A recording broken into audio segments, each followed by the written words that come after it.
If you were to ask me, Alex, what's the most popular French TV series amongst French teachers and French learners, I would have to say it was 10%, whose English name is Call My Agent. Now, I hold my hands up and say I have never seen a full episode of this show. I've just seen smatterings of opinions and clips across social media. But this is a great opportunity to dive into episode 1 with you and pull out the most interesting, most intriguing and most fun parts of the French language from my perspective as a foreigner living in France who's learned the language to a high level. I probably have a different perspective to a lot of native speakers that would review this show. So let's get into episode 1 of 10% and let me know down in the comments, do you watch this show? Have you watched this show? What do you think of it as both a French learning resource and a TV show in its own right? All right, let's get started. Si vous êtes prêts, allez, c'est parti. Ah, c'est bon. Merci.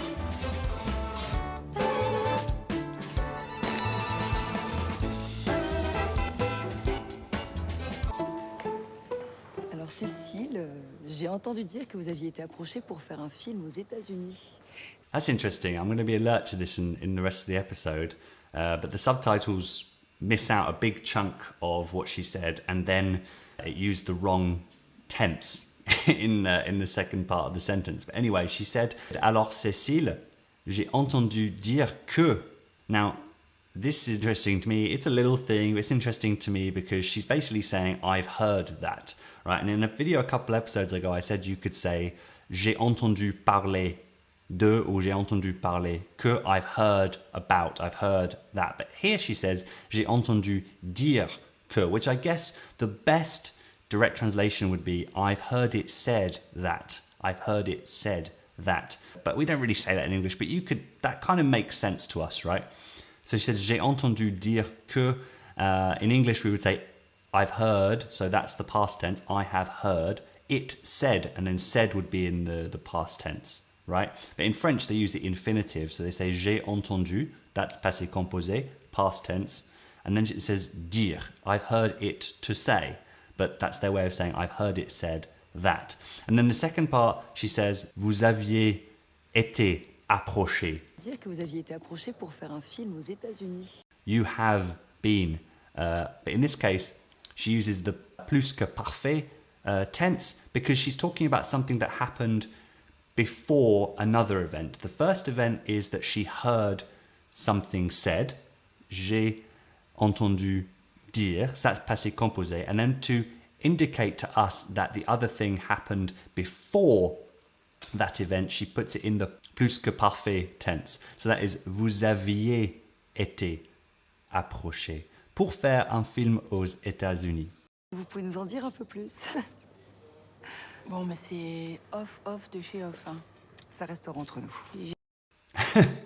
Bon, c'est off de chez off.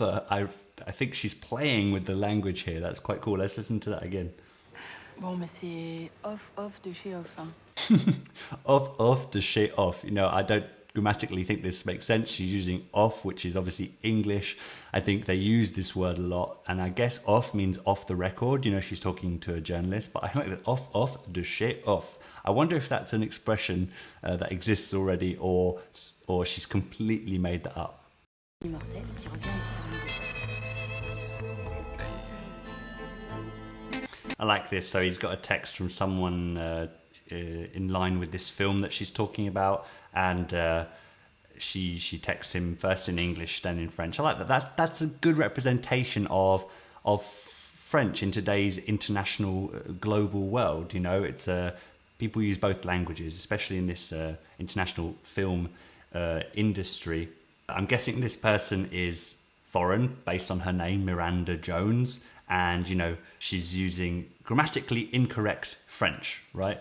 But like Quentin Tarantino, ne pas prend Cécile. That's just weird because, you know, the pas is in the wrong place. The conjugation for prend is wrong. Dans son film, problème d'âge, sorry. So again, with English, I like this. It's because it's showing you a real situation in a show and it's being honest. It's showing this foreign person using bad French. That's realistic, right? And I really doubt in the next shot, they're going to show him talking about her French.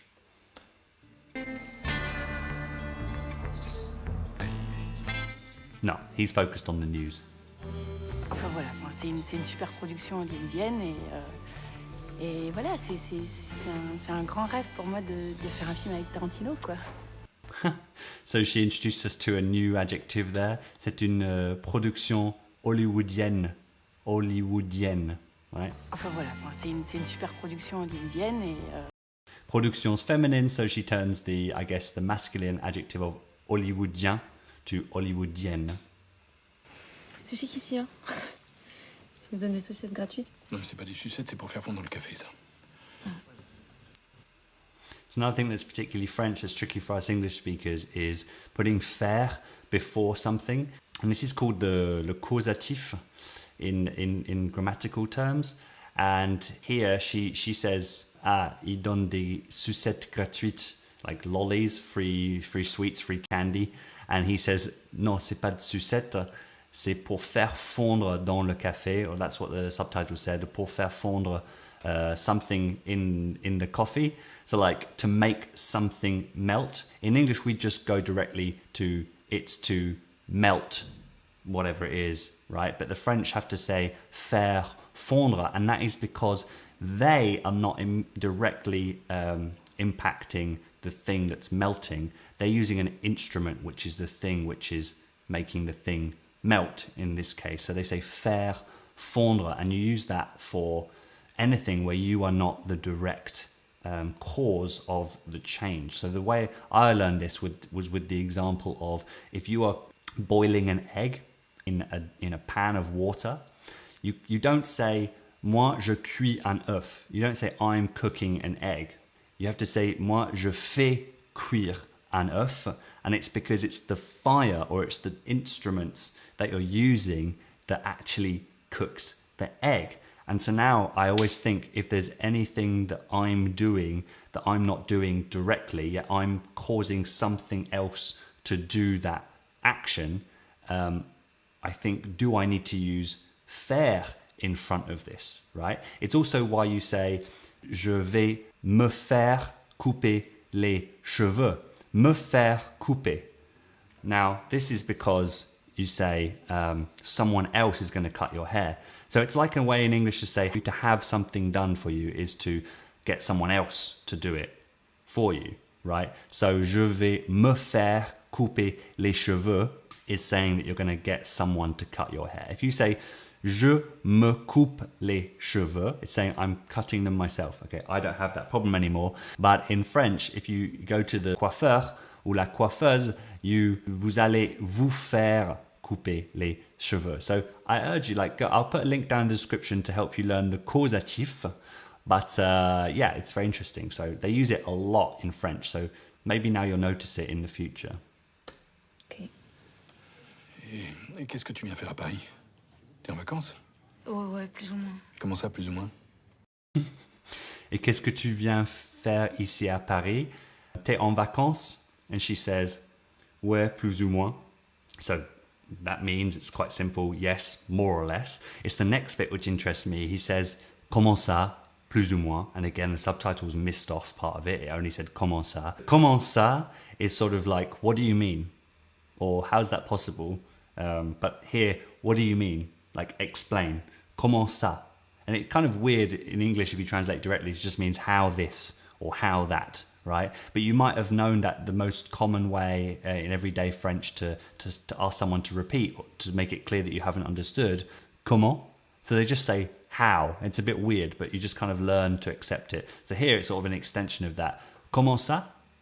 Plus ou moins. Comment ça, plus ou moins? Like, what do you mean, more or less? Are you here on holiday or not? Ben, en fait, ça fait 3 semaines que je suis là. And then one of my favorite expressions that I'm trying to get you guys to start using is ça fait. She says, ça fait 3 semaines que je suis ici. So she's on holiday, sort of, more or less, because, well, she's already been here 3 weeks and she didn't want him to know. Ça fait 3 semaines. So use ça fait plus a duration to say it's been, duration, que, that, and then you use the present tense to say. So ça fait 3 semaines que je suis ici. One of the first really French expressions I picked up on when I moved here and started using a lot instead of je suis ici depuis 3 semaines, for example. Both are grammatically fine, by the way. Et le travail, je cherche. Et du coup, en fait, je me disais, comme toi, tu connais plein de monde dans le cinéma, je sais pas, peut-être que tu pouvais me filer un coup de main. Here she says, tu pourrais me filer un coup de main. Filer is an informal verb for donner, to give. Filer. It means other things as well, but tu pourrais me filer un coup de main. Un coup de main is also a way of saying help, like a hand. Give me a hand. Tu pourrais me filer un coup de main. Le cinéma, c'est pas un truc qu'on fait comme ça, comme on fait de la danse ou du judo. Oui, je sais. Avant tout, c'est une industrie et c'est un monde de requins. Si c'est pas toi qui bouffes les autres, c'est toi qui es bouffé. Écoute, si tu aimes vraiment le cinéma, va t'acheter une carte UGC. Ça t'évitera bien des déconvenus. Quel con, hein? C'est tout ce que je peux faire.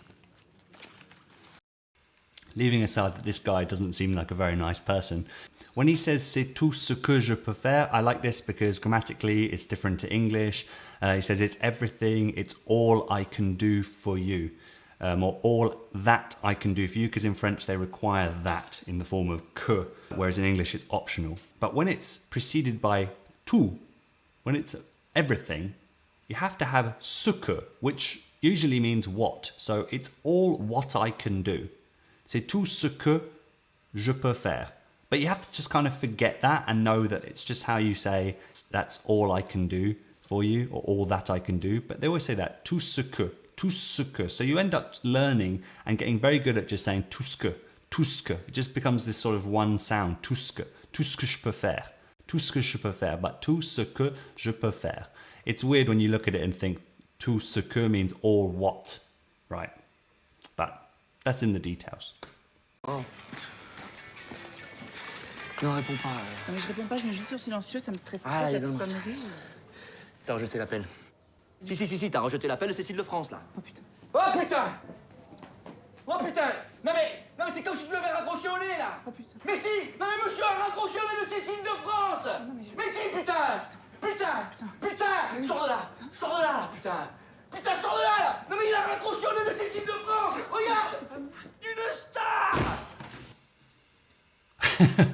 Wow, that was a lot of putain, putain, putain. And it's worth noting here that putain, although probably, literally translates to the F word, I'm not going to say it in case YouTube penalizes me, but it translates to the F word in English. They say it a lot more liberally, although the F word in English is said a lot more liberally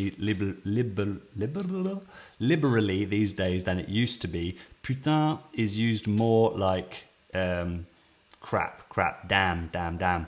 And so it's worth noting that, but it's a great word to say anyway. So I just love how angry he gets here. This is more of a comment on the scene in general. It's an amusing scene, and there's a lot of powerful emotion there, but also a lot of repetition. So when I'm watching that, I could really check, is he saying this? He's speaking really fast because he's angry, but I could pick up little things, he says, sors de là, putain, sors de là. And I was like, because in fast speed, it often sounds like sors là, but I could just about hear the de, sors de là. So now I know if I'm talking about leaving somewhere, I'm going to say, je sors d'ici, je sors de là, je sors de la maison, right? It has to have that de in it. Non mais c'est comme si tu l'avais raccroché au nez, là! Oh putain. I like the expression raccrocher au nez. It's not useful when it happens to you, of course, but that's how you talk about hanging up on someone. Raccrocher au nez de quelqu'un, on the nose. Hang up on the nose of someone. And I think I learned this when I was looking up the address of the tax office here in France, and I would just look at the reviews, angry people who'd left like 1 star. They would have left 0 stars if they could. On Google Maps, you could leave reviews on businesses, and it was just, I can't call raccroche au nez, horrible things they were saying about the tax office. So it means to hang up on someone. Ici, on met tous les scénarios qu'on reçoit pour nos acteurs. Alors, le scénario, c'est la base de tout. Pas de scénario, pas de film, pas de financement, pas de comédien, pas d'agent, pas d'assistant. Ok? Là, il y en a moins. C'est qui, Arlette? So if you watched my video recently about en, you know that one of the ways of using it is to say il y en a, and en represents what there is. So il y a, there is, there are. En represents what there is of something. So, il y a des acteurs, il y a des scripts, il y a des scénarios. And they're looking at contracts or scripts, I think. And she says, il y en a moins ici, or il y en a moins là. So here you have two things. You have the il y a is reduced to ya in fast-spoken French, and the subtitles decided to represent that accurately. And then there's y en a moins ici, because the thing that they're talking about is in the context from the previous sentence. So then she decides to say y en a moins ici. There are less of them here. Mais qu'est-ce que ça fout là, ça? C'est à Gabriel, ça? I love this. So foutre is the verb here, and this is quite a strong verb. It can be used in quite a strong vulgar way in different expressions. But when you're basically using it to replace faire, but when you're using it like he just used it, it's kind of a way to say, what the hell are you doing? Or what the hell is this doing? So it can basically replace faire and be a stronger version of faire. So he says, qu'est-ce que ça fout là, ça? Qu'est-ce que ça fout là, ça? Qu'est-ce que ça fout là, ça? What is that doing here? And then remember, in one of my previous videos recently, I mentioned how the French love to emphasize stuff by repeating the thing they're talking about. So, qu'est-ce que ça fout là? Ça is the thing he's talking about, is the thing in his hand. And then at the end he goes, ça at the end. So he repeats it. Qu'est-ce que ça fout là, ça? So what the hell is this doing here? Salut Antoine. Salut. Je te présente Camille. Salut. Alors là, c'est la salle de presse. Ok. On appelle ça la boutique, nous. Là, c'est la salle de presse. On appelle ça la boutique, nous. And again here, so here he's repeating, but not in a so obvious way. So a lot of you know that you should use on instead of nous when you want to say we in French. And when you want to say us, you say nous.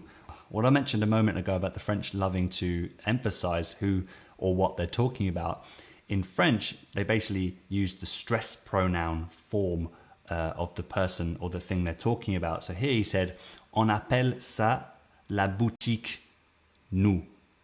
Right? So the on is referring to we. So we call that the shop. We call that the boutique. And at the end he says, nous, us. Ok. On appelle ça la boutique, nous. Bonjour. Je te présente Camille, la nouvelle assistante d'Andrea. Bonjour. Bonjour.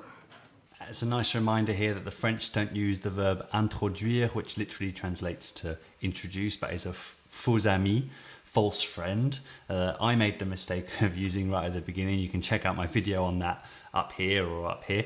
But yeah, it's a nice reminder that they use présenter. So, je te présente Camille. Je te présente Camille. I'm introducing to you Camille. Je te présente. Qu'avons-nous en boutique, mademoiselle, aujourd'hui? Alors, qu'est-ce qu'on a en boutique? On a un costume. And then he used nous here for we can be a bit confusing, but I think the fact that the tone in his voice and the fact that he called her mademoiselle, he's doing an extra polite, formal way of speaking. You know how sometimes we talk to people. Qu'avons-nous en boutique, mademoiselle? Qu'avons-nous en boutique, mademoiselle, aujourd'hui? Alors, qu'est-ce qu'on a en boutique? And then she replies, alors qu'est-ce qu'on a en boutique? So she goes back to using en. Ah non, je sais que c'est dingue, hein, c'est ce que je leur ai dit. Ça n'a rien à voir avec moi. Avec toi, mais pas du tout. Pas du tout, au contraire. Ça n'a rien à voir avec moi. Or in the subtitles it left out the ne, which is common in French. Ça n'a rien à voir avec moi. So the expression ça n'a rien à voir avec quelque chose ou quelqu'un means has nothing to do with me. Now, you look at it and you see the verb voir, which means to see. Just another example of how, with an expression, it's better just to remember the expression as a whole. Ça n'a rien, it has nothing, which is the same as English, à voir avec moi. Ça n'a rien à voir avec moi. Et qu'est-ce que tu fais, Cécile? Chercher un autre agent. Quoi? T'es un menteur et un lâche. Je sais qu'ils veulent pas de moi à cause de mon âge. This is a word which I often forget. Thankfully, I don't have to use it very often, but it's something I heard and it's one that just never stuck. So it's good to hear it here as a reminder. Un lâche is a coward. T'es un menteur et un lâche. You're a liar and a coward. Merci, Mathias. J'adore Paris. Ah, I think this is the foreigner that we saw in the text earlier. Oh là là, il y a longtemps, je ne veux pas dire. Quentin, il est tellement de talent. Et pour Cécile, c'est vraiment très désolé, mais il a pensé encore le personnage et il veut une actrice de moins de 30 ans et Cécile est... Oui, elle a un peu plus. Now, would you guys say that she speaks incorrect French? No, on first listen, I wouldn't either. She speaks very smoothly and very confidently, right? What do you think? But I think there's a couple of like grammatical errors there that you can perhaps listen back to and try and find. Avouez, elle en fait 30. Hein. Je suis désolée, Mathias. La décision est prise. Like there, la décision est prise, she said. But décision is feminine, so it should be la décision est prise. Now, thankfully, the subtitles, although they miss stuff, they don't get grammatical things wrong, so you can see that on screen. La décision est prise, but she said est pris, but it doesn't matter. Ah, vous voulez que je fasse de la chirurgie esthétique? Nice reminder here that I used the subjunctive after vouloir que. So, do you want me to do cosmetic surgery or have cosmetic surgery? Vous voulez que je fasse la chirurgie esthétique? Je fasse. So it's faire in a subjunctive. So if you want plus someone else to do something or have something or whatever verb you want to do, it's got to be in a subjunctive. Well, I'm going to leave it there, otherwise this will be a very long video. But let me know down in the comments, do you like these videos where I talk about the French spoken in French TV shows, movies? Would you like to see more or less of them? Let me know down in the comments so I can make more of them if indeed you want that. Please do subscribe to the channel if you haven't already. I notice a big percentage of you guys that watch my videos still haven't subscribed. So make sure you click that red button to make sure you don't miss out on a new weekly video. Check out the description down below for some useful links to stuff we talked about in this video if you want to go and learn more about them. And check out my free guide for how to become more confident at speaking French from my experience living here, learning the language in the intensity of having it all around you every single day. But merci beaucoup to everyone for watching this video. Thank you especially to those of you who are supporters of the channel and over on Ko-fi.com, you make these videos possible. But yes, merci beaucoup d'avoir regardé tout le monde. À la prochaine. Ciao.